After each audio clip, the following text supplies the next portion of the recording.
Hello my dear all student, কেমন আছো তোমরা? আশা করছি ভালো আছো। আজকে আমরা করব মাধ্যমিক রায় ও মার্টিন প্রশ্নবিচিত্রা ভলিউম 1-এর পেজ নাম্বার 99। এই পেজের আমরা করব আজকে সেট 2 করব। আজকে একের দাগে আছে একই বার্ষিক সুদের হার ও একই সময়ে এক্স টাকার সরল সুদ ওয়াই টাকা এবং ওয়াই টাকার সরল সুদ জেড টাকা হলে কোনটি সঠিক। তো এখানে দেখো, প্রথম ক্ষেত্রে বার্ষিক সুদের হার ও সময়টা যা হবে, দ্বিতীয় ক্ষেত্রে কিন্তু বার্ষিক সুদের হার আর সময়টা একই হবে, কারণ এখানে বলা আছে এখানে একই বার্ষিক সুদের হার ও একই সময়ে। তাহলে প্রথম ক্ষেত্রে আসলটা হলো এক্স টাকা আর সরল সুদ মানে আমরা সবসময় মোট সুদকে বুঝি, মোট সুদ হলো ওয়াই টাকা। আর দ্বিতীয় ক্ষেত্রে আসলটা হলো ওয়াই টাকা এবং সরল সুদ হলো জেড টাকা। তাহলে আমরা প্রথম লিখে নিব। তো দেখো, আমি এখানে প্রথম ক্ষেত্রে আসল পি সমান সমান এক্স টাকা, সরল সুদ আই সমান সমান ওয়াই টাকা লিখে নিয়েছি। আর বার্ষিক সুদের হার এখানে 8% দিয়েছি, সময় টি বছর দিয়েছি। এখানে যা হবে বার্ষিক সুদের হার আর সময়, আর দ্বিতীয় ক্ষেত্রে বার্ষিক সুদের হার আর সময় একই হবে, কারণ এখানে প্রশ্নতে বলা আছে যে একই সময় আর একই বার্ষিক সুদের হার, ঠিক আছে। আর এখানে আসলটা দ্বিতীয় ক্ষেত্রে আছে ওয়াই টাকা, সরল সুদ আছে জেড টাকা। এবার আমরা এখানে সূত্র দেব আই সমান সমান PTR/100। তাহলে দেখো, পি আয়ের মান কত, এখানে আয়ের মান আছে এখানে ওয়াই, আর পি মানে আসলের মান আছে এক্স, আর টি আর আর এর মান যা আছে তাই থাকবে, টি আছে আর এর মান আরই আছে, তাহলে এখানে যা আছে তাই থাকবে বাই 100। একই রকমভাবে এখানেও আমরা মোট সুদ আই সমান সমান PTR/100 দেবো। ওয়াইয়ের মানটা এখানে আয়ের মানটা কত আছে, আয়ের মান আছে জেড সমান সমান পি মানে এখানে আছে ওয়াই, আর টি আর যা আছে তাই থাকবে বাই হলো 100। এবার এখান থেকে আমরা ওয়াইয়ের মানটা বের করে নেবো। দেখো, এটা নিচে মানে 1 আছে, যদি কোনাকুনি গুণ করি তাহলে আসবে ওয়াই টি আর, আর এইদিকে গুণ করলে আসবে 100 জেড। এখান থেকে ওয়াইয়ের মানটা বের করে নেবো, তাহলে আসবে 100 জেড বাই টি আর। তো এটাকে আমরা 1 দিচ্ছি, এটাকে আমরা 2 নং ধরে নিচ্ছি। এবার এখন আমরা কি করব, 1 নং আর 2 নং গুণ করে দেবো, ঠিক আছে। 1 গুণন 2 করে পাই। 1 গুণন 2 মানে কি, 1 নং সমীকরণের বাম পক্ষ গুণন 2 নং সমীকরণের বাম পক্ষ ইকুয়াল টু 1 নং সমীকরণের ডান পক্ষ ইন্টু 2 নং সমীকরণের ডান পক্ষ। তো দেখো, এখানে টি আর কেটে দিচ্ছি, 100 কেটে দিচ্ছি, তাহলে ওয়াই গুণ করলে হবে ওয়াই স্কোয়ার, আর জেড এক্স গুণ করে দিচ্ছি জেড এক্স। তো তোমরা এখানে দেখো অপশন এটা দেখতেই পাচ্ছ, ওয়াই স্কোয়ার সমান সমান জেড এক্স। এখানে ডি নাম্বার অপশনটা আছে, এখানে ডি নাম্বার অপশনটা, তাহলে ডি সঠিক হবে। 2-এর দাগে আছে একটি শিশুর ওজন প্রতি বছর 10% হারে বৃদ্ধি পায়। বর্তমানে শিশুটির ওজন 10 কিগ্রা হলে 2 বছর পর শিশুটির ওজন কত হবে। দেখো, এই যে কমার পরে যদি পর কথাটা উল্লেখ করা থাকে, তাহলে সবসময় মনে রাখবে যে এখানে শিশুটার ওজন যে দেওয়া আছে এটা হলো পি এর মান। আমরা লিখব বর্তমান শিশুটির ওজন ফার্স্ট ব্র্যাকেটে পি সমান সমান 10 কিগ্রা, আর ওজন বৃদ্ধির হার হলো ফার্স্ট ব্র্যাকেটে আর সমান সমান 10%, আর সময় হলো 2 বছর। তখন সূত্রটা হবে P1, যেহেতু বৃদ্ধি পেয়েছে 1 + R/100 পাওয়ার n, এই সূত্রটা দিয়ে আমরা করব, ঠিক আছে। তো দেখো আমি লিখে নিচ্ছি। তো দেখো, আমি লিখে নিয়েছি শিশুটির বর্তমান ওজন ফার্স্ট ব্র্যাকেটে P সমান সমান 10 কিগ্রা, শিশুটির ওজন বৃদ্ধির হার আর সমান সমান 10%, সময় n সমান সমান 2 বছর। এখন আমাদের বের করতে বলেছিল যে 2 বছর পর শিশুটির ওজন কত হবে। তাহলে লিখবো, সুতরাং 2 বছর পর শিশুটির ওজন হবে, তাহলে সূত্র দিচ্ছি P1 প্লাস হবে, কারণ এখানে বৃদ্ধি পেয়েছে, P1 + R/100 পাওয়ার n। পি এর জায়গায় পি এর মান বসাবো, তাহলে আসবে 10, 1, আর এখানে 1 + আর এর জায়গায় আর এর মান হবে 10/100 পাওয়ার n, এর মান হবে 2, ঠিক আছে। তো আমরা এখানে একটা শূন্য কেটে ছোট করে নিচ্ছি, তাহলে আসবে 1 প্লাস কি হবে 1/10 তার স্কোয়ার। এবার আমরা এখানে লসাগু করবো, লসাগু করলে কত আসবে বলো তো, 10ই আসবে, কারণ এটা নিচে মানে 1 আছে, 10 10 হবে। তাহলে 10 দিয়ে একবার গুণ করে 10 10 যোগ 10 দিয়ে 10কে ভাগ করলে আসবে 1 দিয়ে যদি 1কে গুণ করি এককে 1ই আসবে, তাহলে সমান সমান 10, আর এখানে কত আসবে 11, যোগ করে দিলে আসবে 11/10 তার স্কোয়ার। এর পরের লাইনটা আমি এখানে করছি, দেখো 10 গুণন 11/10, তাহলে কয়বার হবে বলো তো, 2বার হবে, তাহলে 11/10 গুণন 11/10, ঠিক আছে। তো একটা 10 কেটে দিলাম, তাহলে ওপরে কি করব, গুণ করে দেবো, 11 গুণ করলে আসবে 121, আর নিচে আছে 10। এবার তোমাদের ভাগ করার দরকার নেই, দেখো সোজা হিসেব হলো 0 যতটা থাকবে তত ঘর আগে দশমিক, 0 কটা আছে একটা, তার মানে 1 ঘর আগে দশমিক, তাহলে অ্যান্সারটা লিখবো 12.1 1, অর্থাৎ 2 বছর পর শিশুটির ওজন হবে 12.1 কিগ্রা। তো তোমরা দেখো এখানে অপশনটা দেখতেই পাচ্ছ 12.1 কিগ্রা, মানে সি এর দাগে যে অপশনটা আছে এটা সঠিক হবে। 3-এর দাগে আছে একটি দ্বিঘাত সমীকরণ A X square plus B X plus C equal to 0, A not equal to 0, এর বীজ দুটি কাল্পনিক হলে কোনটি সত্য হবে? দেখো বীজ দুটি কাল্পনিক কখন হয় বলো তো? যখন নিরূপক বি স্কোয়ার মাইনাস 4ac এর মান 0 থেকে কি হয়? ছোট হয়। তো আমরা প্রথমে এই সমীকরণটা তুলে নিচ্ছি। দেখো আমি সমীকরণটা তুলে নিয়েছি। বলেছে যে এই সমীকরণের বীজদ্বয় বলেছে বীজ দুটি কাল্পনিক, ঠিক আছে, এটা বলে দিয়েছে বীজ দুটি কাল্পনিক। তাহলে বীজ কাল্পনিক কখন হয়? তাহলে আমরা লিখবো যে সুতরাং নিরূপক বি স্কোয়ার মাইনাস 4ac এর মান 0 থেকে ছোট হবে। তাহলে বি বলতে এখানে কিন্তু বি আছে, মানে এক্সের সহগই আছে, আর এ বলতে এক্স স্কোয়ার সহগ আছে, আর সমীকরণটা ধ্রুবক পদ হলো সি। তাহলে দেখো বি, যেহেতু আমাদের এখানে অপশনগুলো ভালো করে দেখো, অপশনগুলোতে দেখো সিটাকে সামনে রাখা আছে, তাই আমরা এখানে সিটাকেই রাখবো। তাহলে দেখো -4ac এই প্লাস বি স্কোয়ারটা সমান সমান ওপাশে যাবে, তার মানে মাইনাস বি স্কোয়ার হয়ে যাবে, বা তার মানে মাইনাস মাইনাস কেটে দিচ্ছি, এখান থেকে আমরা সি এর মান বের করব। তাহলে সি কি হবে? বি স্কোয়ার বাই, এখানে 4 এটা গুণ আকারে আছে, এ পাশে আসলে ভাগ হয়ে যাবে।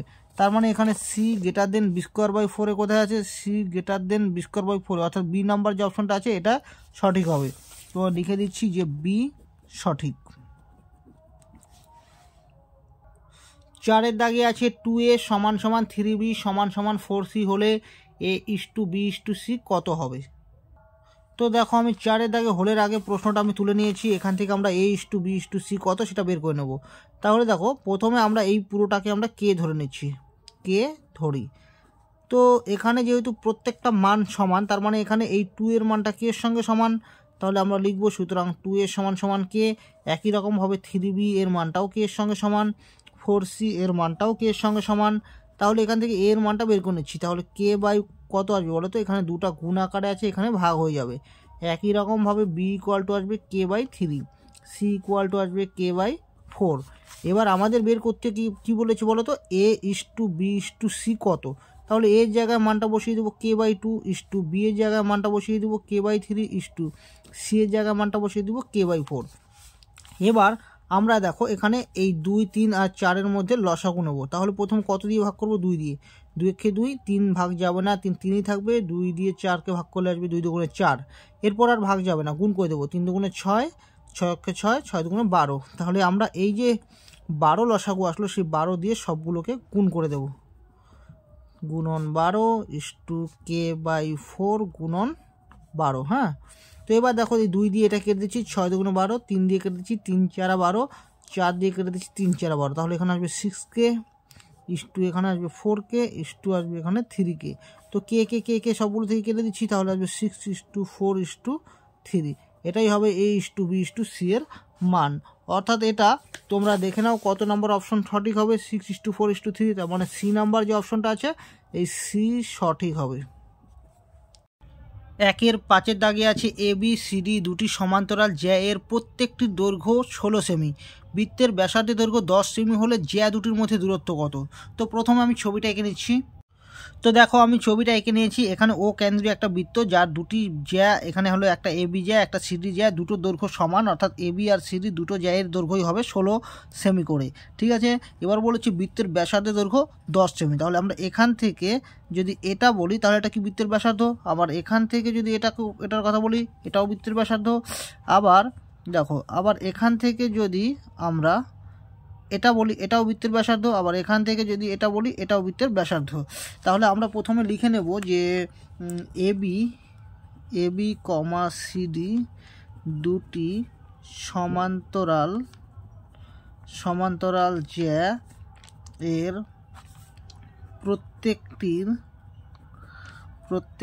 দৈর্ঘ্য সমান সমান 16 সেমি। ঠিক আছে, প্রত্যেকটি দৈর্ঘ্য হলো 16 সেমি। আর এখানে কি হবে? এবি সমান্তরাল হলো সিডি, মানে এবি আর সিডি হলো পরস্পর সমান্তরাল। এবার দেখো এখানে এই ও কেন্দ্রীয় যে বৃত্তটা, এখানে এই ওসিটা কি? ওসি ও এ ও বি ও ডি এগুলো হলো কি? বৃত্তের ব্যাসার্ধ। একই বৃত্তের ব্যাসার্ধ। ঠিক আছে, এগুলো হলো ব্যাসার্ধ। তাহলে দেখো, তাহলে ব্যাসার্ধ দৈর্ঘ্য এখানে দেখো বইয়ে কত বলা আছে, এখানে ব্যাসার্ধের দৈর্ঘ্য দেওয়া আছে এখানে 10 সেমি। তাহলে বৃত্তের ব্যাসার্ধের দৈর্ঘ্য যদি এগুলো যদি 10 সেমি করে হয়, এটাও 10 সেমি, এটাও 10 সেমি, এটাও 10 সেমি, এটাও হলো 10 সেমি। ঠিক আছে, তো এবার আমরা কি করব, এই কেন্দ্র থেকে একটা লম্ব টানবো। মানে এই যে আমাদের যেহেতু বলেছে এই দুটো জ্যায়ের মধ্যে এবি আর সিডি জ্যায়ের মধ্যে দূরত্ব কতটুকু, তো তখন আমরা লম্ব টানবো এই কেন্দ্র বরাবর। তো এই লম্ব দূরত্বটা দিচ্ছি পি কিউ। ঠিক আছে, তো আমরা এখানে লিখব যে দেখো প্রথমে আগে বুঝে নাও। দেখো আমরা জানি যে বৃত্তের কেন্দ্র থেকে যদি কোনো জ্যায়ের ওপর লম্ব টানা হয় তাহলে সেটা কি হয়, জ্যাটাকে দুটো সমান ভাগে ভাগ করে। অর্থাৎ এখানে এ ক্রিউ আর বি ক্রিউ হবে সমান, কারণ কেন্দ্র ও থেকে তার জ্যায়ের ওপর লম্ব টানা হয়েছে ও ক্রিউ। মানে এখানে হলো আমাদের, কারণ যেহেতু এ বি লম্ব না, ও ক্রিউ লম্ব এ বি। ঠিক আছে, তার মানে ও ক্রিউ কার ওপর লম্ব, ও ক্রিউ এ বি এর ওপর লম্ব। তাহলে সেক্ষেত্রে বলতে পারি আমরা বৃত্তের কেন্দ্র থেকে জ্যায়ের ওপর যদি লম্ব টানা হয় তাহলে সেক্ষেত্রে জ্যাটাকে সমানভাগে ভাগ করে, অর্থাৎ এ ক্রিউ এর দৈর্ঘ্য যা হবে আর বি ক্রিউ এর দৈর্ঘ্য একই হবে। আবার দেখো এই দিকে যদি বলি কেন্দ্র ও থেকে সিডি জ্যায়ের ওপর যখন লম্ব টানা হয় তখন আমরা বলতে পারি যে এক্ষেত্রে সিপি আর ডিপি একই। ঠিক আছে, সিপি সমান সমান ডিপি, এই দুটো একই। কেন, কারণ যেহেতু লিখব এই ওপি লম্ব সিডি, ওপি কি হয় সিডি জ্যায়ের ওপর, এই ওপিটা সিডি জ্যায়ের ওপর লম্ব। ঠিক আছে, তো দেখো আমরা প্রথমে এটার থেকে করছি। এটা হলো 10 সেমি, আর এটা তাহলে পুরো জ্যাটার দৈর্ঘ্য কত ছিল, জ্যাটার দৈর্ঘ্য ছিল 16 সেমি। তাহলে এখান থেকে এটুকু কত আসবে, সমানভাগে ভাগ করলে 8 সেমি করে আসবে। তাহলে আমরা লিখব সুতরাং এ ক্রিউ সমান সমান বি ক্রিউ সমান সমান কী হবে, পুরোটার অর্ধেক অর্থাৎ এ বি বাই 2 অর্থাৎ 16/2 কেটে দিলে হবে 8 × 16 সমান সমান আসবে 8 সেমি। তাহলে আমরা বলবো যে এটা 8 সেমি হবে, এটাও 8 সেমি হবে। যেহেতু জ্যা দুটো দৈর্ঘ্য সমান তার মানে এটাও 8 সেমি হবে, এটাও 8 সেমি হবে। ঠিক আছে, তো এবার আমরা এই ত্রিভুজের ক্ষেত্রে দেখছি, এই ত্রিভুজের ক্ষেত্রে তাহলে এখানে আমরা এটা কি জানি অতিভুজ, আর এটা কি জানি ভূমি, আর এটা হলো লম্ব। তাহলে আমরা ও কিউ এর মানটা বের করে নিচ্ছি। তাহলে সুতরাং লিখব, সুতরাং ত্রিভুজ এ ও কিউ থেকে পাই। তাহলে এই ত্রিভুজের থেকে আমরা করব, তাহলে পিথাগোরাসের সূত্র দেবো, অতিভুজের স্কোয়ার, অতিভুজ হলো ও এ, অতিভুজ স্কোয়ার সমান সমান হবে লম্ব স্কোয়ার প্লাস ভূমি স্কোয়ার। লম্ব হলো ও কিউ আর ভূমি হলো এ কিউ। তাহলে লম্ব স্কোয়ার প্লাস ভূমি স্কোয়ার মানে এ কিউ। ঠিক আছে, তাহলে ও এর মানটা এখানে আছে, ও এর মানটা কত, ও এর মান হলো 10 সেমি। তাহলে আমরা এখানে 10 সেমি বসিয়ে দেব, তার মাথায় স্কোয়ার আসবে। আর ও কিউ এর দৈর্ঘ্যটা দেখো কত, ও কিউ কত, এখান থেকে ও কিউ এর দৈর্ঘ্যটা আমরা বের করব। তাহলে ও কিউই থাকবে প্লাস এ কিউ এর দৈর্ঘ্যটা কত 8 সেমি। তাহলে 8 বসাবো এখানে, 8-এর মাথায় স্কোয়ার। তো আমি একবার করছি 100, 10 স্কোয়ার মানে 100, ও কিউ স্কোয়ার প্লাস 8 64, বা এখান থেকে আমরা ও কিউ এর মানটা বার করবো। ও কিউ স্কোয়ারের মান আসবে 100 - 64, বা ও কিউ স্কোয়ার সমান সমান 100 থেকে 64 গেলে কত থাকবে, এখানে থাকবে 6 36 থাকবে। বা ও কিউ এর মানটা কি স্কোয়ার উঠলে কী হবে, √36। তাহলে ও কিউ এর মান আসবে 6 × 36 মানে 6 সেন্টিমিটার। তাহলে দেখো এখান থেকে এইটুকুর মান বেরিয়ে গেল, এখান থেকে এইটুকু 6 সেন্টিমিটার। আবার দেখো একইভাবে কিন্তু আমরা জানি এটার দৈর্ঘ্য যা, আবার এটার ব্যাসার্ধ একই, তাহলে সেক্ষেত্রে আমরা বলতে পারি একইভাবে ওপি, এটার দূরত্ব কত আসবে, ওপি এর দৈর্ঘ্যটাও একইভাবে 6 সেমি আসবে। ঠিক আছে, তো আমি লিখে নিচ্ছি একইভাবে কমা ওপি সমান সমান 6 সেমি হবে। তো আমাদের জানতে চেয়েছিল যে এই জ্যা দুটোর মধ্যে লম্ব দূরত্ব কত, এই জ্যা আর এই জ্যা দুটোর মধ্যে লম্ব দূরত্ব। তার মানে আমরা বলবো যে ও কিউ, মানে এখান থেকে এটুকু যোগ করো, ও কিউ প্লাস ওপি। লিখব সুতরাং জ্যা দুটির মধ্যে দূরত্ব সমান সমান হবে ও কিউ প্লাস ওপি। তাহলে এটাও হবে 6 সেমি, এটাও হবে 6 সেমি। তাহলে কত আসবে, সমান সমান 12 সেমি। এটাই হবে অ্যান্সার। 2-এর 1-এর দাগে আছে বার্ষিক সরল সুদের হার 4% থেকে 3.3/4% হওয়ায় অমলবাবুর বার্ষিক আয় 60 টাকা কম হয়। অমলবাবুর মূলধন কত, মানে আসলটা কত ছিল। তো তোমরা প্রথমে বুঝে নাও যে আয়টা কখন কম হবে। এখানে যে এই যে আয়টার কথা বলেছে, এই আয়টা হলো বইয়ের হিসেবে আয় ওদের হিসেবে কম হয়েছে 60 টাকা। তাহলে আমরাও কি করব, আমরাও যে আমাদের হিসেবে আয় কত টাকা কম হবে সেটা বের করে প্রশ্ন অনুসারে এটার সঙ্গে সমান করে দেব। এবার প্রশ্ন হলো আমরা আয়টা কিভাবে বের করব, কত টাকা আয় কম হয়েছে এটা কিভাবে বের করব। দেখো আয় কখন হয় বলো তো। মনে করো তুমি 100 টাকার একটা জিনিস কিনে তুমি 105 টাকা দিয়ে বিক্রি করে দিলে, তাহলে তোমার আয় কত টাকা হলো, 5 টাকা। ওই 5 টাকাটা কি বলো তো, ওই 5 টাকাটা হলো বাড়তি টাকা অর্থাৎ সুদ। এক্ষেত্রে ওই সুদটাই হলো আয়। তাহলে আমরা প্রথম ক্ষেত্রে যখন 4% বার্ষিক সুদের হার ছিল তখন আমরা সুদ বের করব, আর যখন 3.3/4% ছিল তখন সুদ বের করব। বলো তো তাহলে কখন আমাদের আয় লাভটা বেশি ছিল, নিশ্চয়ই যখন 4% ছিল তখন লাভ বেশি ছিল, আর যখন 3.3/4% হলো তখন কিন্তু আমাদের লাভটা কম হলো। তাহলে কত টাকা লাভ কম হলো, তাহলে আমরা বেশি সুদের থেকে যদি কম সুদটাকে বিয়োগ করে দেই তাহলে কত টাকা সেটা বেরিয়ে যাবে। তা সেটা প্রশ্ন অনুসারে আমরা এই 60 টাকা আয়ের সঙ্গে সমান করে দিলেই অমলবাবুর মূলধনটা বেরিয়ে যাবে। বোঝা গেল। তাহলে প্রথমে আমরা ধরে নেব অমলবাবুর মূলধন X টাকা। তো দেখো ধরে নিচ্ছি, ধরি কমা অমলবাবুর মূলধন P = X টাকা। মূলধন মানে কিন্তু আসল, ঠিক আছে। তো আমরা অমলবাবুর মূলধনটা X টাকা ধরে নিলাম। তাহলে দেখো সুতরাং প্রথম ক্ষেত্রে আসল P = কত টাকা ছিল, X টাকা ছিল। আর বার্ষিক সুদের হার কত সেটা বের করে নিচ্ছি। বার্ষিক সুদের হার এখানে দেওয়াই আছে, বার্ষিক সুদের হার R বলা আছে 4%। সময় ফার্স্ট ব্র্যাকেটে T দেখো সময় কি দেওয়া আছে এখানে, সময় এখানে যেহেতু বলেছে বার্ষিক অর্থাৎ 1 বছর এখানে, ঠিক আছে। তাহলে সময় হবে 1 বছর। তাহলে প্রথম ক্ষেত্রে যখন বার্ষিক সুদের হার 4% ছিল তখন আমরা সুদটা বের করে নিচ্ছি, I = PTR/100। তাহলে P কত, P মানে হলো আসল X, ইন্টু T মানে সময় হলো 1, ইন্টু R মানে বার্ষিক সুদের হার হবে 4/100 সমান এখানে আমরা 4 পঁচিশে 100 কেটে দিতে পারি কিন্তু কাটবো না, আমরা উপরে গুণ করে দিচ্ছি। তাহলে আসবে 4x/100। তাহলে প্রথম ক্ষেত্রে এত টাকা আয় হতো, ঠিক আছে। তো এবার দ্বিতীয় ক্ষেত্রে আমরা বের করব। তাহলে দ্বিতীয় ক্ষেত্রে কিন্তু আসল ওই একই ছিল, আসল P = X টাকাই ছিল, আর বার্ষিক সুদের হারটা শুধু চেঞ্জ হয়েছে। তাহলে বার্ষিক সুদের হার কত ছিল, তো লিখে নিচ্ছি বার্ষিক সুদের হার R ছিল 3/4% ছিল, আর সময় ওই একই ছিল, এর সময় T = ছিল 1 বছর। তাহলে দ্বিতীয় ক্ষেত্রে আমরা সুদটা বের করে নিচ্ছি, I = PTR/100। তাহলে P এর মান হলো X, ইন্টু T এর মান হলো 1, ইন্টু R এর মান হলো, এখানে সমষ্টি ভাঙাবো 3 × 12 আর 3 যোগ করবো 12 আর 3 হবে 15, 15/4 নিচে হবে 100, ঠিক আছে।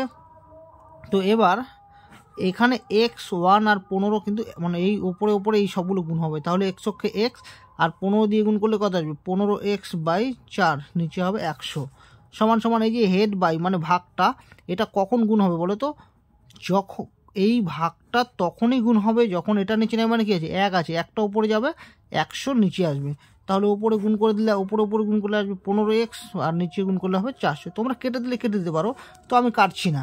তো দেখো প্রথম ক্ষেত্রে তাহলে আয় ছিল 4x/10, আর দ্বিতীয় ক্ষেত্রে আয় কত ছিল 15x/400, ঠিক আছে, 400 ছিল। তাহলে কোন ক্ষেত্রে আমাদের কত টাকা আয় কমলো সেটা আমরা কীভাবে বের করব। আমাদের আয় কমলো এটার থেকে, এই সুদের থেকে আমরা এই সুদটাকে বিয়োগ করে দেবো। তাহলে 4x/100 মাইনাস 15x/400 সমান এটা আমাদের কত টাকা আয় কমলো সেটা বেরিয়ে গেল, আর বইয়ে আছে 60 টাকা। তাহলে এটার সঙ্গে সমান করে দেবো। তো এবার আমাদের লসাগু হলো 100 আর 400 মধ্যে লসাগু নিলে 400ই হবে। 100 দিয়ে 400কে ভাগ করে আসবে 4 দিয়ে যদি আমরা 4x গুণ করি 4 4 হবে 16x, মাইনাস 400 দিয়ে 400কে ভাগ করলে আসবে 1 দিয়ে 15কে গুণ করলে আসবে 15x, এখানে যা আছে তাই হবে। ষোলোটা এক্স থেকে যদি 15টা এক্স চলে যায় তাহলে থাকবে একটা এক্স বাই 400 সমান সমান 60। বা আমরা কোনাকুনি গুণ করবো, দেখো এটা নিচে নেই মানে 1 আছে, যদি এইদিকে গুণ করি এক্স অক্ষে এক্স, যদি এইদিকে গুণ করি 4 6 24 আর এখানে 3টা শূন্য আসবে। তাহলে এক্স মানে কি ধরেছিলাম বলো তো? এক্স মানেই ধরেছিলাম যে অমলবাবুর মূলধনটা কত। তাহলে অমলবাবুর মূলধনটা কত হলো?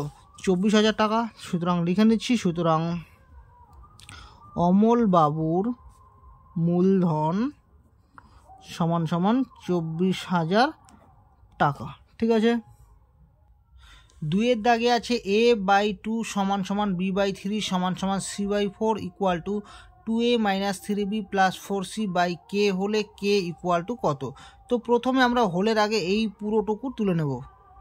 তো দেখো আমি হোলের আগে এই পুরোটুকু তুলে নিয়েছি, এই পুরোটাকে আমি কিছু একটা ধরে নেব। ঠিক আছে, এই পুরোটাকে তাহলে কি ধরে নিচ্ছি? এই পুরোটাকে পি ধরে নিচ্ছি, কারণ এখানে কে ব্যবহার করা আছে। ঠিক আছে, তাই আমরা এই পুরোটাকে পি ধরে নিচ্ছি। তো এবার তাহলে সবগুলো মান কিন্তু সমান সমান সমান দেওয়া মানে কি? এই মানটা যা হবে, এই মানটা যা হবে, এই মানটা যা হবে, সবগুলো মান একই হবে। তাহলে সেই ক্ষেত্রে আমরা বলতে পারি a/2 সমান সমান পি, এটা বলতে পারি। একই রকমভাবে b/3 এই মানটাও পি এর সঙ্গে সমান হবে, c/4 এই মানটাও পি এর সঙ্গে সমান হবে। তো আমি এখানে বক্স করে তুলছি যেন তোমরা বুঝতে পারো। আবার এখানে 2a - 3b plus 4c by কে এই মানটাও কী হবে? পি এর সঙ্গে সমান হবে। যে পিটা ধরলাম সেটা সবগুলো মানই পি এর সঙ্গে সমান হবে। তো দেখো এটা নিচে নেই মানে কি আছে? 1 আছে। তো আমরা এইদিকে যদি গুণ করি, এ দিয়ে 1কে গুণ করলে এই হবে, এই দিকে গুণ করলে আসবে 2p। একই রকমভাবে যদি এটা নিচে নেই মানে 1 আছে, এই দিকে গুণ করলে আসবে b সমান সমান এদিকে গুণ করলে আসবে 3p, বা এটা নিচে যেমন 1 আছে, এই দিকে গুণ করলে আসবে c সমান সমান এদিকে গুণ করলে আসবে 4p। একই রকমভাবে এটা নিচে মানে 1 আছে, যদি আমরা এই দিকে গুণ করি তাহলে আসবে 2a - 3b প্লাস 4c সমান সমান এই দিকে গুণ করলে আসবে pk। ঠিক আছে, তো এবার দেখো এখানে আমরা সবগুলো মান বসাবো। 2a এর মানটা কত আছে? 2p, তাহলে আমরা গুণ বসাবো 2p - 3 গুণন b, b এর মানটা হলো 3p প্লাস 4 গুণন সি এর মানটা হলো 4p। তারপর চিহ্ন কি লিখবো? সমান সমান যা আছে পি কে হবে। ঠিক আছে, তো এবার আমরা এখানে গুণ করে 2 দুগুণে 4, 4p - 9p প্লাস হবে 4 4 কত হবে? 16, 16p ইকুয়াল টু পিকে। তো এখানে আমরা প্রথমে প্লাস আছে, এখানে মাইনাস আছে, প্লাসে মাইনাসে কী হবে? মাইনাস হবে। 9টা পি থেকে যদি 4টা পি বিয়োগ করে দিই হবে 5টা পি, চিহ্নে থাকবে বড়টার। আর এখানে যা আছে তাই লিখে দিচ্ছি, সমান সমান পি কি। আবার মাইনাসে প্লাসে কী হবে? মাইনাস হবে। তাহলে 16 থেকে 5টা পি যদি বিয়োগ করে দিই তাহলে আসবে 11টা, 11 এখানে পি হবে এটা। হ্যাঁ, তাহলে 11টা পি সমান সমান হবে পিকে। আর বা এখান থেকে আমরা পি এর মানটা যদি বের করি, পি এর মানটা তো বের হবে না, কে এর মানটা বের হবে। তো আমরা কে এর মানটা যদি বের করি, কে ইকুয়াল টু আসবে 11p বাই পি, পি কেটে দিচ্ছি, বা আসবে কে ইকুয়াল টু আসবে 11। তো আমাদের কে এর মানটাই চেয়েছে, তাহলে আমরা কে এর মানটা কত বের করে নিলাম? 11। 2-এর 3-এর দাগে যে প্রশ্নটা আছে এটা কিন্তু উপপাদ্যের মতোই, প্রায় অনেকটা উপপাদ্যের মতো। তো সেটা আমি এখন করাচ্ছি না, সেটা নেক্সট তোমাদেরকে কমিউনিটি পোস্টের মাধ্যমে সেটা করিয়ে দেবো।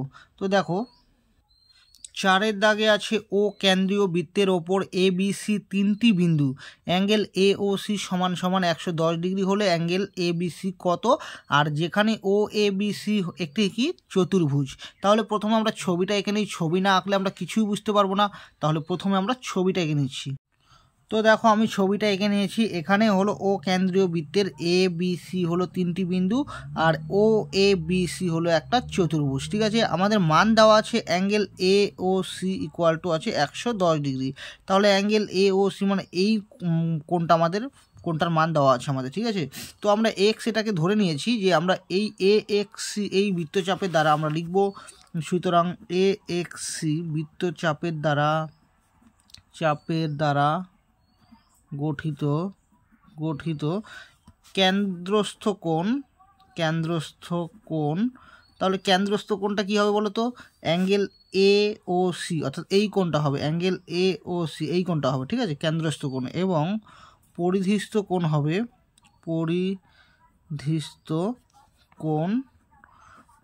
কোণ হবে অ্যাঙ্গেল এ বি সি।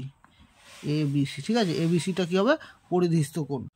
তো দেখো আমরা জানি কি কেন্দ্রস্থ কোণটা কি হয়, পরিধিস্থ কোণের দ্বিগুণ হয়। তাহলে কেন্দ্রস্থ কোণটা হলো এ ও সি, কেন্দ্রস্থ কোণ হবে পরিধিস্থ কোণের দ্বিগুণ হবে, ঠিক আছে। তাহলে আমাদের অ্যাঙ্গেল এ ও সি এর মানটা এখানে দেওয়াই আছে 110 ডিগ্রি, তাহলে এখানে আমরা 110 ডিগ্রি বসাবো, সমান সমান 2 অ্যাঙ্গেল এ বি সি। আমাদের অ্যাঙ্গেল এ বি সি এর মানটা বের করতে বলেছিল। তাহলে অ্যাঙ্গেল এ বি সি এর মানটা কী হবে, 110 ডিগ্রি বাই 2 হবে, কেটে দেবো, হবে 55 ডিগ্রি, বা অ্যাঙ্গেল এ বি সি এর মান হবে 55 ডিগ্রি। 5-এর দাগে আছে একটি ঘনকের প্রতিটি ধারের দৈর্ঘ্য 50% কমলে ঘনকটির সমগ্র তলের ক্ষেত্রফল শতকরা কত কমবে। তো দেখো এখানে ঘনক বলেছে, ঘনক মানে কি, যার দৈর্ঘ্য প্রস্থ এবং উচ্চতা সমান। তাহলে এই কথাটার মানেটা ভালো করে বুঝবে, একটি ঘনকের প্রতিটি ধারের দৈর্ঘ্য 50% কমলে, ধার মানে কি বলতো, বাহু, তার মানে ঘনকের আগে ধারের দৈর্ঘ্য কিছু একটা ছিল, তারপর যদি 50% বাহুর দৈর্ঘ্যটা 50% কমে, তাহলে ঘনকটা সমগ্র তলের ক্ষেত্রফল শতকরা কত কমবে সেটা বের করতে বলেছি। তাহলে প্রথমে আমরা ঘনকের আগে যে ধারের দৈর্ঘ্য ছিল মানে বাহুর দৈর্ঘ্য ছিল সেটাকে প্রথমে ধরে নেব। তো দেখো আমি লিখে নিয়েছি, ধরি ঘনকের প্রতিটি ধারের দৈর্ঘ্য এ একক। প্রতিটি কেন লিখেছি, তোমরা তো জানোই যে ঘনকের দৈর্ঘ্য প্রস্থ উচ্চতা সব সমান হয়। তাহলে লুডুর, মনে করো উদাহরণস্বরূপ বলি, যদি লুডুর ছক্কার কথা বলি, তাহলে তার দৈর্ঘ্য প্রস্থ উচ্চতা সব কিন্তু সমান, অর্থাৎ প্রত্যেকটা দৈর্ঘ্যই হবে এ একক, ঠিক আছে। তাহলে ঘনকের আমরা সমগ্র তলের ক্ষেত্রফলটা বের করে দেখি কত আসবে। ঘনকের সমগ্র তলের ক্ষেত্রফল হবে সমান সমান, ক্ষেত্রফলের সূত্র, সমগ্র তলের ক্ষেত্রফলের সূত্র হলো 6 বর্গ একক, ঠিক আছে। তো 6 মানে 6 ইন্টু বাহুর দৈর্ঘ্য স্কোয়ার হবে, ঠিক আছে। তার মানে এ বাহুর দৈর্ঘ্য এখানে এ ধরেছি, তাহলে 6 হবে। এবার দেখো, এবার প্রশ্নটা একবার ভালো করে পড়ি। বলেছে ঘনকের প্রতিটি ধারের দৈর্ঘ্য 50% কমলে, তাহলে আমরা এই যে ধারের দৈর্ঘ্য আগে ছিল এ, এটা এখন 50% কমাবো, তাহলে লিখবো, সুতরাং ঘনকের প্রতিটি ধারের দৈর্ঘ্য, ঘনকের প্রতিটি ধারের দৈর্ঘ্য 50% কমলে পরিবর্তিত ঘনকের প্রতিটি বাহুর দৈর্ঘ্য হবে, মানে এটা আগে ছিল ঘনকের বাহুর দৈর্ঘ্য, এবার 50% কমলে পরে যে ঘনকটা হবে সেটার ঘনকের বাহুর দৈর্ঘ্য কত হবে সেটা আমরা আগে বের করে নিই। বাহু আর ধার কিন্তু একই, ঠিক আছে। তাহলে দেখো আমরা লিখব, আগে কত ছিল, এ ছিল, যেহেতু কমবে তাই লিখব এ মাইনাস এ এর কত পার্সেন্ট কমবে, 50%, ঠিক আছে, সমান সমান। যদি বলো এটা কিভাবে হলো, তাহলে বলি, তোমরা যদি একটা দোকানে মোবাইল কিনতে যাও, মোবাইলটার দাম আছে 10,000 টাকা, যদি বলে যে এই মোবাইলটা আপনি নিন, আপনাকে 5% ডিসকাউন্ট দেবো, তাহলে মোবাইলের দাম কত কমবে সেটা কীভাবে বের করবে, তোমরা প্রথমে মোবাইলের দামটাকে ক্যালকুলেটারে বসাবে, মাইনাস দিবে আবার 10,000 এর 50%, মানে 5% এখানে দেওয়া আছে, তাহলে 5%, তাহলে কত হয় সেটা কিন্তু দামটা বেরিয়ে যাবে। ঠিক একই রকমভাবে ঘনকের আগের বাহুর দৈর্ঘ্য ছিল এ, তার ওপর 50% কমেছে, তার মানে এ এর 50%, তাহলে এ মাইনাস এ এর 50% মানে হবে 50/100, 50 দুগুণে 100, তাহলে এ মাইনাস এ গুণন ওপরে হবে 1, নিচে হবে 2, তাহলে এ মাইনাস এই এটা ওপরটার সঙ্গে গুণ হবে a/2, আমরা লসাগু করবো, এটার নিচে নেই মানে 1 আছে, তাহলে এখানে কি আসবে, 2 অক্ষে 2 লসাগু আসবে, তাহলে এটার নিচে নেই মানে 1 আছে, মানে 1 দিয়ে যদি এটাকে ভাগ করি তাহলে 2 হবে, 2 দিয়ে একে গুণ করলে হবে 2a, মাইনাস 2 দিয়ে 2কে ভাগ করলে আসবে 1, 1 দিয়ে একে গুণ করলে আসবে a, তাহলে 2a থেকে যদি a চলে যায় তাহলে কী থাকবে বলো তো, a হবে, a/2 একক। অর্থাৎ পরে যে ঘনকটা মানে পরিবর্তিত ঘনকটা যে আছে সেটার প্রত্যেকটা ধারের দৈর্ঘ্য হবে a/2 একক। তাহলে এই যে পরিবর্তিত ঘনকের সমগ্র তলের ক্ষেত্রফলটা বের করে নেই, সুতরাং পরিবর্তিত ঘনকের সমগ্র তলের ক্ষেত্রফল সমান সমান, তাহলে 6a², 6 ইন্টু a², এ মানে কি বললাম, বাহুর দৈর্ঘ্য তার স্কোয়ার, তাহলে এখানে পরিবর্তিত ঘনকের বাহুর দৈর্ঘ্যটা কত আছে, a/2 আছে, তাহলে আমরা এখানে বসাবো a/2 তার স্কোয়ার, 6² বর্গ একক, ঠিক আছে। তাহলে 6 ইন্টু, আমি আবারও বলছি সূত্রটা হলো 6 ইন্টু বাহুর দৈর্ঘ্য তার স্কোয়ার, তাহলে বাহুর দৈর্ঘ্য হলো এটার a/2, তাহলে এখানে 6 ইন্টু a/2 তার স্কোয়ার আসবে, তাহলে এর মাথায় স্কোয়ার আসলে স্কোয়ার আসবে, বাই 2² মানে কত আসবে 4, তাহলে 2 দিয়ে কেটে দিচ্ছি, 3 দুগুণে 6, 2 দুগুণে 4, অর্থাৎ 3²/2 বর্গ একক। তাহলে আগে যে ঘনকটা ছিল সেটার সমগ্র তলের ক্ষেত্রফল হলো 6², আর পরে যে ঘনকটা মানে পরিবর্তিত ঘনকটা সেটার সমগ্র তলের ক্ষেত্রফল হলো 3²। তো আমাদের কি বের করতে বলেছে? আমাদের বের করতে বলেছে যে ঘনকটার সমগ্র তলের ক্ষেত্রফল শতকরা কত কমবে। তাহলে আমরা লিখব প্রথমে কতটুকু কমেছে সেটা বের করে নেব। তাহলে লিখব যে ঘনকের সমগ্র তলের ক্ষেত্রফল কমবে সমান সমান, দেখো আগে ঘনকের সমগ্র তলের ক্ষেত্রফল ছিল কত? 6²। তাহলে 6² থেকে আমরা মাইনাস করে দেবো এটাকে, তাহলে কতটা কমবে সেটা আমাদের বেরিয়ে যাবে। ঠিক আছে, এত বর্গ একক সমান সমান লসাগু নেবো 2, তাহলে আসবে এটা নিচে না মানে 1 আছে, 1 দিয়ে 2কে ভাগ করলে 2 হবে, 2 দিয়ে 6কে গুণ করলে আসবে 6 2 12, 12² মাইনাস 2 দিয়ে 2কে ভাগ করলে আসবে 1, 1 দিয়ে যদি গুণ করি তাহলে 3² আসবে, 3² বর্গ একক। তাহলে প্লাস মাইনাস মাইনাস, তাহলে 12 থেকে যদি 3 চলে যায় তাহলে 9²/2। তাহলে ঘনকের সমগ্র তলের ক্ষেত্রফল কত কমবে? 9²/2 কমবে। আমাদের জানতে চেয়েছে ঘনকের সমগ্র তলের ক্ষেত্রফল শতকরা কত কমবে। তাহলে লিখব সুতরাং ঘনকের সমগ্র তলের ক্ষেত্রফল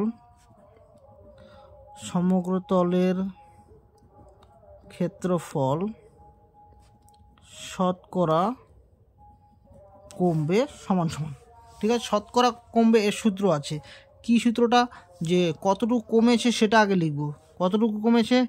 9²/2 এতটুকু কমেছে, বাই পূর্বের যে ঘনকের সমগ্র তলের ক্ষেত্রফল ছিল সেটা 6², মানে যতটুকু কমলো সেটা বাই পূর্বের সমগ্র তলের ক্ষেত্রফল ইন্টু 100, এটা হলো সূত্র। ঠিক আছে, তাহলে দেখো এখানে স্কোয়ার আর স্কোয়ার কেটে যাবে, তাহলে এখানে উপরে আসবে কি 9/2, তো আমি লিখে নিচ্ছি 9/2 বাই আছে 6 ইন্টু আছে 100। তো তার পর লাইনটা আমি এখানে করছি। হ্যাঁ, তাহলে সমান সমান দেখো এখানে 9/2 যা আছে তাই থাকবে, আর এই ভাগ মানে হেড বাইটা এটা গুণ তখনই হবে, এখানে 6 নিচে নেই মানে কিছু 1 আছে, তাহলে 1টা উপরে যাবে 6টা নিচে আসবে, গুণন 100। তাহলে আমরা কেটে দিচ্ছি, 2 দিয়ে 100 কাটলে আসবে 50, আবার 2 দিয়ে কাটছি এটাকে, 3 দুগুণে 6 আর 25 দুগুণে আসবে 50। ঠিক আছে, 3 দিয়ে কেটেছি, 3 3 9, তাহলে 25 আর কি আছে 3 আছে, 3 25 75, অর্থাৎ 75%। ঘনকের সমগ্র তলের ক্ষেত্রফল শতকরা কমবে 75%। 3 দাগে আছে রামবাবু তার 13 বছর ও 15 বছর বয়সে 2 পুত্রের নামে 56,000 টাকা এমনভাবে ব্যাংকে জমা রাখেন যে যখন তাদের বয়স 18 বছর হবে তখন বার্ষিক 10% সরল সুদের হারে প্রত্যেকের প্রাপ্ত সুদাসল সমান হবে। এখানে সুদাসল নিচে তোমরা আন্ডারলাইন করে রাখো, প্রত্যেক পুত্রের নামে তিনি কত টাকা জমা রেখেছিলেন। তো দেখো আমরা এখানে দেখতে পাচ্ছি যে রামবাবু তার 2 পুত্রের জন্য মোট 56,000 টাকা ব্যাংকে জমা রেখেছিলেন। এখন এই 56,000 টাকার মধ্যে প্রথম পুত্রের জন্য কত টাকা রেখেছিলেন এবং দ্বিতীয় পুত্রের জন্য কত টাকা রেখেছিলেন সেটা কিন্তু আমাদের বের করতে বলেছে। তো আমরা জানি না 56,000 টাকার মধ্যে প্রথম পুত্রের জন্য কত টাকা রেখেছিলেন, দ্বিতীয় পুত্রের জন্য কত টাকা রেখেছিলেন, এটা কিন্তু আমরা জানি না। ঠিক, দেখো মোট রামবাবু মোট 56,000 টাকা 2 পুত্রের জন্য রেখেছিল, এটা আমরা জানি। তাহলে প্রথম পুত্রের জন্য যদি মনে করো, আমরা জানি যে প্রথম পুত্রের জন্য যদি 30,000 টাকা রাখে তাহলে দ্বিতীয় পুত্রের জন্য কত টাকা রাখে। তাহলে আমরা কি করব, 56,000 থেকে ওই 30,000 টাকাটা মাইনাস করে দেবো, তাহলে 006 আর এখানে থাকবে কত 2, অর্থাৎ দ্বিতীয় পুত্রের জন্য সে 26,000 টাকা রাখে। এবার ব্যাপারটা হলো আমরা তো জানি না যে প্রথম পুত্রের জন্য কত টাকা রাখে, তাহলে আমরা ধরে নেব প্রথম পুত্রের জন্য x টাকা রাখে, তাহলে দ্বিতীয় পুত্রের জন্য কত টাকা রাখবে। এই 56,000 টাকার থেকে আমরা যদি x টাকা মানে যে টাকাটা আসবে আর কি সেটা যদি আমরা মাইনাস করে দিই তাহলে দ্বিতীয় পুত্রের জন্য এই টাকাটা রাখবে। বোঝা গেল? যেরকম আমি প্রথম পুত্রের জন্য বললাম 30,000 টাকা, প্রথম পুত্রের জন্য 30,000 টাকা রাখে, আর দ্বিতীয় পুত্রের জন্য কত টাকা রাখে, 56,000 থেকে যদি 30,000 টাকা মাইনাস করে দেয় তাহলে যে টাকাটা আসবে সেটা। একই রকমভাবে প্রথম পুত্রের জন্য যদি x টাকা রাখে তাহলে দ্বিতীয় পুত্রের জন্য রাখবে এই 56,000 টাকা থেকে যত টাকা প্রথম পুত্রকে দেয় সেটা মাইনাস হয়ে গেলে সে টাকাটা আসবে দ্বিতীয় পুত্রের জন্য। বোঝা গেল? তো দেখো এখানে লিখে নিয়েছি, ধরি রামবাবু প্রথম পুত্রের জন্য এক্স টাকা এবং দ্বিতীয় পুত্রের জন্য 56,000 মাইনাস এক্স টাকা রাখেন। মানে প্রথম পুত্রের জন্য যে টাকাটাই ও রাখবে, দ্বিতীয় পুত্রের জন্য সেই 56,000 টাকা থেকে সেই টাকাটা মাইনাস হয়ে গেলে যে টাকাটা থাকবে সেটা হলো দ্বিতীয় পুত্রের জন্য। বোঝা গেল? তাহলে আমরা প্রথম পুত্রের ক্ষেত্রে লিখবো যে প্রথম পুত্রের ক্ষেত্রে কমা আসল। প্রথম পুত্রের ক্ষেত্রে আসল কত টাকা, এখানে তার প্রথম পুত্রের জন্য টাকা রাখে এক্স টাকা। আসল বার্ষিক সুদের হার, বার্ষিক সুদের হার যেটাকে আমরা আর দিয়ে লিখবো। আর বার্ষিক সুদের হারটা দেখো এখানে দেওয়া আছে, বার্ষিক সুদের হার কত দেওয়া আছে এখানে 10% দেওয়া আছে। তাহলে লিখবো বার্ষিক সুদের হার হবে 10%। আর সময়, সময় যেটাকে আমরা টি দিয়ে লিখবো। সময় কত বছর, দেখো প্রথম পুত্রের তখন বয়স ছিল 13 বছর, তাহলে সে কত বছর পর টাকাটা পাবে? যখন বয়সটা 18 বছর হবে তখন পাবে। তাহলে কত বছর বাকি আছে? 13 বছর বয়স এখনও, তাহলে 18 বছর হতে আর কয় বছর আছে? 5 বছর। তাহলে আমরা বয়সটা লিখব 18 বছর থেকে 13 বছর মাইনাস করে দেবো, তাহলে আছে আর 5 বছর। ঠিক আছে, তাহলে প্রথম পুত্রের জন্য সময়টা হলো 5 বছর। তাহলে আমরা সুদ বের করে নেবো, আই সমান সমান পিটিআর বাই 100 সমান সমান পি মানে আসল হলো এক্স টাকা ইন্টু টি মানে সময় হলো 5 বছর ইন্টু আর বার্ষিক সুদের হার হলো 10/100। তো আমরা কাটবো না, কাটলে তোমরা কেটে দাও, আমি কাটছি না। তাহলে লিখবো 50x/100। এই টাকাটা রাখে, মানে এই টাকাটা প্রথম পুত্র সুদ হিসাবে পায়। ঠিক আছে, তাহলে প্রথম পুত্রের ক্ষেত্রে সুদ আসলটা বের করে নিচ্ছি। তাহলে প্রথম পুত্রের ক্ষেত্রে সুদ আসল, সুদ আসল মানেটা কি বলো তো? কারণ এখানে দেখো বইটাতে লেখা আছে যে প্রত্যেকের প্রাপ্ত সুদ আসল সমান হয়। সুদ আসলটা কথাটা কি? সুদ আসল কথাটা হলো সুদ আর আসলের যোগফল। তাহলে সুদ কত টাকা? সুদ আমরা মাত্র বের করে নিলাম, আই মানে সুদ এই টাকাটা। তাহলে হলো 50x/100 যোগ আসল কত টাকা? আসল হলো এক্স টাকা। তাহলে এই সুদ আসল মানে হলো সুদ আর আসলের যোগফল। একই রকমভাবে আমরা দ্বিতীয় পুত্রের ক্ষেত্রে বার করব। দ্বিতীয় পুত্রের ক্ষেত্রে আসল পি সমান সমান, দেখো দ্বিতীয় পুত্রের জন্য কত টাকা রাখে? এই টাকাটা রাখে 56,000 মাইনাস এক্স টাকা। তাহলে দ্বিতীয় পুত্রের ক্ষেত্রে এই টাকাটা হবে 56,000 মাইনাস এক্স টাকা, এটা হবে আসল। তারপর বার্ষিক সুদের হারটা লিখব, বার্ষিক সুদের হার আর সমান সমান 10%ই হবে। সময়, সময় টি সমান সমান, দেখো দ্বিতীয় পুত্রের সময় এখন বয়স কত বছর? 15 বছর। তাহলে কত বছর পর টাকাটা পাবে? 18 বছর হলে। তাহলে কত বছর আছে? 15, 16, 17, 18, অর্থাৎ 3 বছর পরে পাবে টাকাটা। তাহলে লিখবো 18 বছর থেকে 15 বছর মাইনাস যদি করে দেই তাহলে বেরিয়ে যাবে, সমান সমান হবে 3 বছর। ঠিক আছে, তাহলে বের করে নিচ্ছি সুদ, আই সমান সমান PTR/100। তাহলে পি এর মান কত? 56,000 মাইনাস এক্স ইন্টু টি এর মান হলো 3 বছর ইন্টু আর এর মান হলো 10 বাই নিচে হলো 100।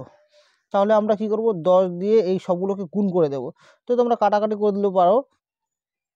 আচ্ছা ঠিক আছে, আমি কেটে দিচ্ছি। ঠিক আছে, তাহলে কেটে ছোটো করে নিচ্ছি। তাহলে এখানে 50 দিয়ে যদি কাটি, 50 অক্ষে 50, 50 দিয়ে গুণে কত আসবে? 100। তার মানে কত আসবে? সমান সমান আসবে এক্স, 1 দিয়ে এক্স গুণ করলে এক্সই হবে, x/2 যোগ এক্স। এটা হবে প্রথম পুত্রের ক্ষেত্রে সুদ আসল।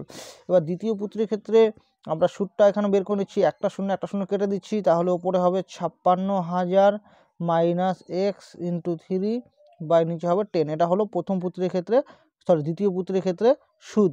তাহলে এবার দ্বিতীয় পুত্রের ক্ষেত্রে সুদ আসলটা বের করব।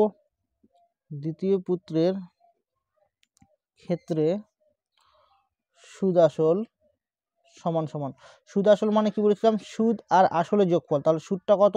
এই 56,000 মাইনাস এক্স ইন্টু 3/10, এটা হলো দ্বিতীয় পুত্রের ক্ষেত্রে সুদ। আর আসল কত টাকা? দ্বিতীয় পুত্রের ক্ষেত্রে আসল হলো 56,000 মাইনাস এক্স, তাহলে যোগ 56,000 মাইনাস এক্স এই টাকাটা। ঠিক আছে, তো এবার প্রশ্নটা একটু ভালো করে পড়ো। বলেছে যে প্রত্যেকের প্রাপ্ত সুদ আসল সমান হবে, মানে প্রথম পুত্রের ক্ষেত্রে যে সুদ আসলটা আছে আর দ্বিতীয় পুত্রের ক্ষেত্রে যে সুদ আসল আছে এই দুটো কি হবে? সমান হবে। তাহলে আমরা লিখব প্রশ্ন অনুসারে তাহলে আমরা লিখে নিয়েছি প্রশ্ন অনুসারে প্রথম পুত্রের সুদ আসল আর দ্বিতীয় পুত্রের সুদ আসলটা কী হবে, সমান হবে। তাহলে সমান করে দিলাম। তো এখানে লসাগু করবো, দেখো এটা নিচে নাই মানে 1 আছে, যদি লসাগু করি তাহলে 2 অক্ষে 2 হবে, 2 দিয়ে 2কে ভাগ করলে আসবে 1, 1 দিয়ে যদি এক্সি গুণ করি এক্সি হবে, যোগ এটা নিচে নাই মানে 1 আছে, 1 দিয়ে যদি 2কে ভাগ করি তাহলে 2 হবে, 2 দিয়ে এক্সকে গুণ করলে 2x হবে। একই রকমভাবে দেখো এখানে আমরা লসাগু করবো, এটা নিচে নাই মানে 1 আছে, তাহলে লসাগুটা কত আসবে, 10 আসবে, 10 দিয়ে 10কে কেটে দিলে মানে ভাগ করে নিলে 1 আসবে, 1 দিয়ে উপরটাকে গুণ করলে যা আছে তাই হবে, 56,000 মাইনাস এক্স ইন্টু 3 যোগ, আবার দেখো এটা নিচে নাই মানে কি আছে 1 আছে, তাহলে 1 দিয়ে 10কে ভাগ করলে 10 হবে, 10 দিয়ে আবার এটাকে গুণ করবো আমরা, তাহলে 56,000 মাইনাস এক্স ইন্টু 10, ঠিক আছে। বা এখানে যোগ করে দিলে আসবে 3x/2 সমান সমান, এখানে 3 দিয়ে গুণ করে দেবো, তাহলে 3 দিয়ে যদি গুণ করি, এই 56,000কে 3 দিয়ে গুণ করলে আসবে 3 6 18, 8 হাতে থাকবে 1, 3 5 15 আর 1 16, মাইনাস 3 দিয়ে আবার এটাকে গুণ, তাহলে 3x প্লাস 10 দিয়ে এটাকে গুণ, তার মানে হবে 56,000, একটা শূন্য পাশে বসে যাবে, 10 দিয়ে x গুণ করে আসবে 10x/10, বোঝা গেল, তোমরা গুণ করে নিবে।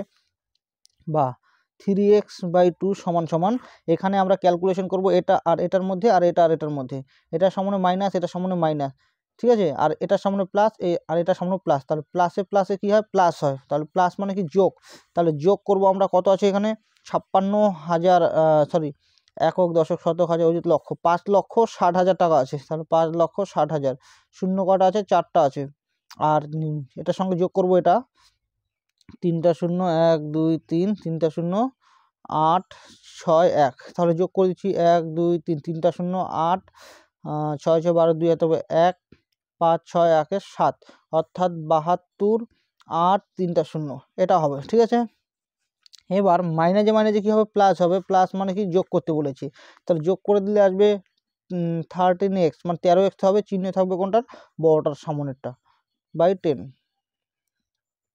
এরপরে দেখো, এরপরে আমরা কি করব, কোণাকোণি গুণ করব, তো আমরা এই দিকে গুণ করব, যেদিকে x এর মান বড় সেদিকে গুণ করব, তাহলে এই দিকে গুণ করলে আসবে 30x সমান সমান, এই দিকে 2 দিয়ে গুণ করে দেবো, 2 দিয়ে গুণ করলে 2 দিয়ে এটাকে গুণ করলে আসবে 0 0 0, 8 2 16 6 থাকবে 1, 2 2 4 1 5, 7 2 হবে 14, মাইনাস 13 2 26x, তো গুণটা আবার দেখছি, 3টা শূন্য 8 2 16 6 থাকবে 1, 2 2 4 1 5, 7 2 14, ঠিক আছে। তো এবার এক্সগুলোকে এক পাশে আনবো, মাইনাসটা বসে আসলে হবে প্লাস 26x, আর এখানে যা আছে তাই লিখে নেব। তো মাইনাসে প্লাসে প্লাসে প্লাস মানে যোগ করব আমরা, তাহলে হবে 56x সমান সমান যা আছে, বা এখান থেকে আমরা x এর মানটা বের করব, বা লিখব x সমান সমান, x এর সঙ্গে 56টা গুণ আকারে আছে, তাহলে এ পাশে গেলে কী হয়ে যাবে, ভাগ হয়ে যাবে, তাহলে ভাগ করে দিচ্ছি 56 দিয়ে। তো তোমরা এখানে ভাগ করে নিও, তো আমি কেটে দিচ্ছি, এখানে হবে 26,000 বা x ইকুয়াল টু 26,000, তাহলে প্রথম পুত্রের জন্য সে কত টাকা রেখেছিল, 26,000 টাকা রেখেছিল। তো দেখো এখানে আমি লিখে নিয়েছিলাম রামবাবু প্রথম পুত্রের জন্য x টাকা মানে 26,000 টাকা রেখেছিল, আর দ্বিতীয় পুত্রের জন্য ওই 56,000 টাকা থেকে x টাকা মানে কত, 26,000 টাকা যদি মাইনাস করে দেয় যে টাকাটা আসবে সেটা দ্বিতীয় পুত্রের জন্য রেখেছিল। তো দেখো আমি অ্যান্সারটা লিখে নিয়েছি, রামবাবু প্রথম পুত্রের জন্য 26,000 টাকা এবং দ্বিতীয় পুত্রের জন্য 56,000 মাইনাস 26,000 মানে 30,000 টাকা রেখেছিল, ঠিক আছে। 3 অথবার দাগে আছে, বার্ষিক 10% হারে কিছু টাকার 3 বছরের সরল সুদ ও চক্রবৃদ্ধি সুদের অন্তর 930 টাকা হলে ওই টাকার পরিমাণ কত, মানে আসলটা কত।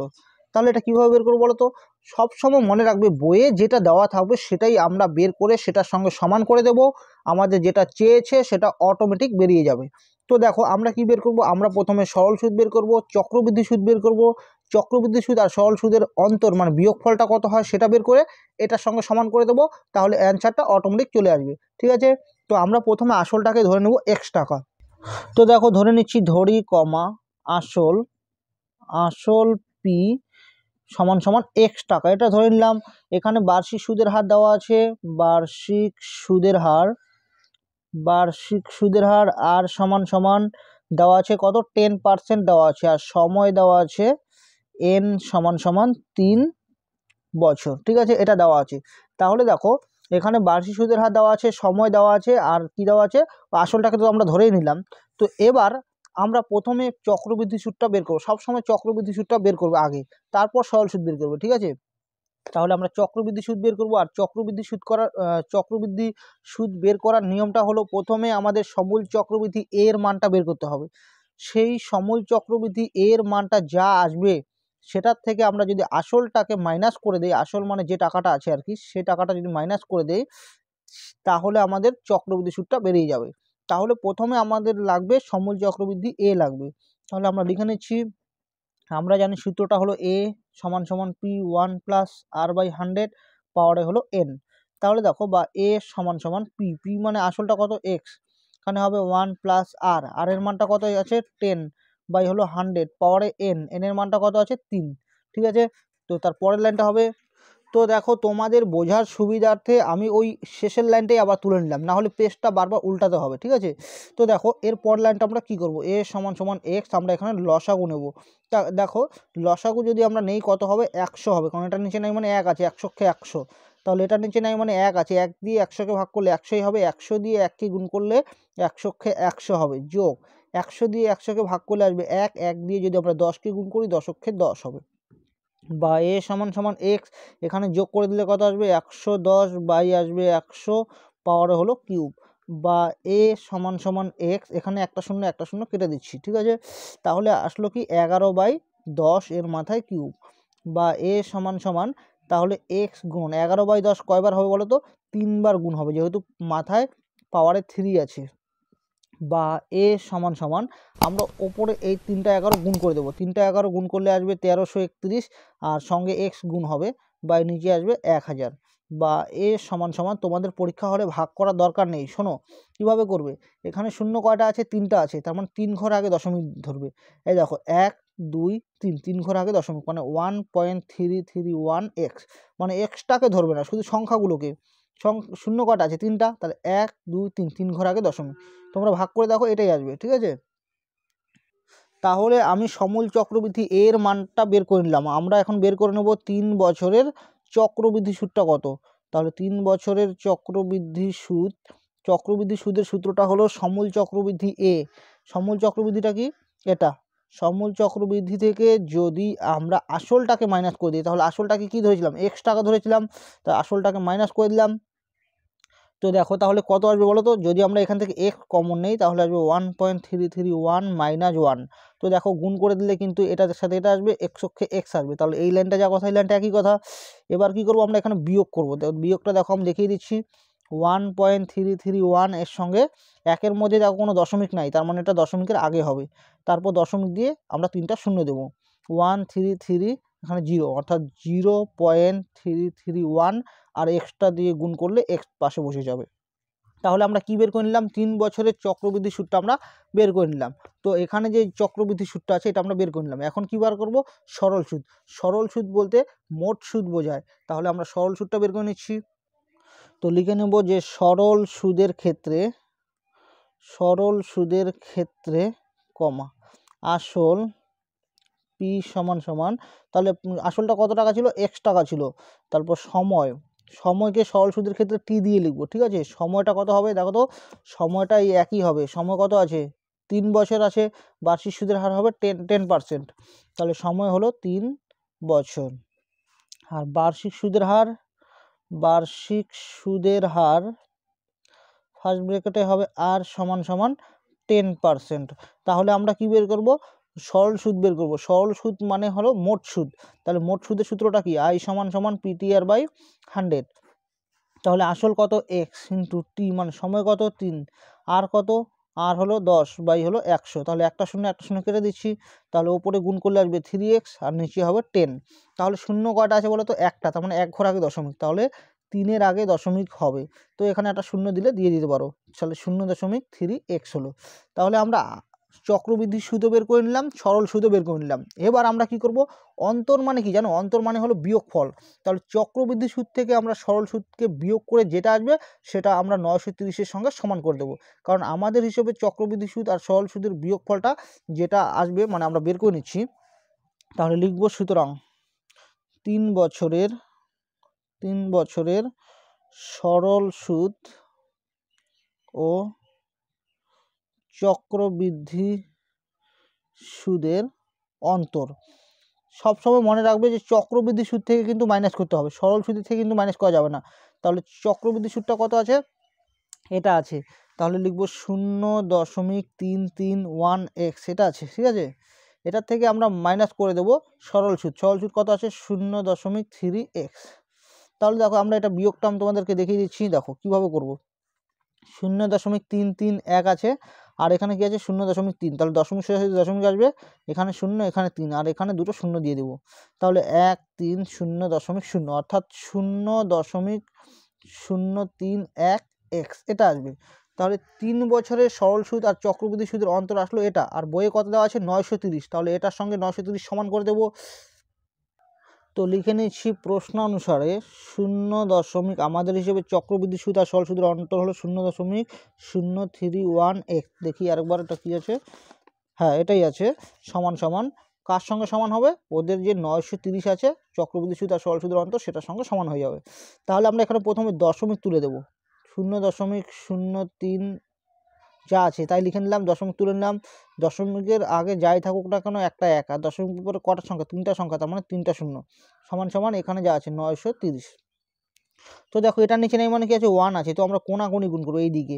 তো এই শূন্যগুলোর কিন্তু দাম নেই, মানে কোনো সংখ্যার সামনে শূন্যর দাম নেই, তাহলে আমরা এই শূন্যগুলো লিখবো না। এটার নিচে নেই মানে 1 আছে, তো আমরা যদি এই দিকে গুণ করি তাহলে আসবে 31x, আর এই দিকে গুণ করলে কি আসবে? 930 গুণন 1000। তোমরা গুণ করে দিতে পারো। তাহলে x সমান সমান x এর সঙ্গে এটা গুণ আকারে আছে, তাহলে এ পাশে আসলে কি হবে? ভাগ হয়ে যাবে, বাই হবে 31। তাহলে আমরা এটা দিয়ে এটাকে কাটবো, তাহলে আসবে কত? 3 আর একটা 0, 30 হবে। তো বা x সমান সমান, তাহলে এটা দিয়ে 30 দিয়ে 1000কে গুণ করবো, তাহলে কত আসবে? 30,000। অর্থাৎ x মানে কি ধরেছিলাম? x মানে ধরেছিলাম আসল। তাহলে লিখবো সুতরাং লিখবো যে ওই টাকার পরিমাণ 30,000 টাকা। এটাই হবে অ্যান্সার, বোঝা গেল।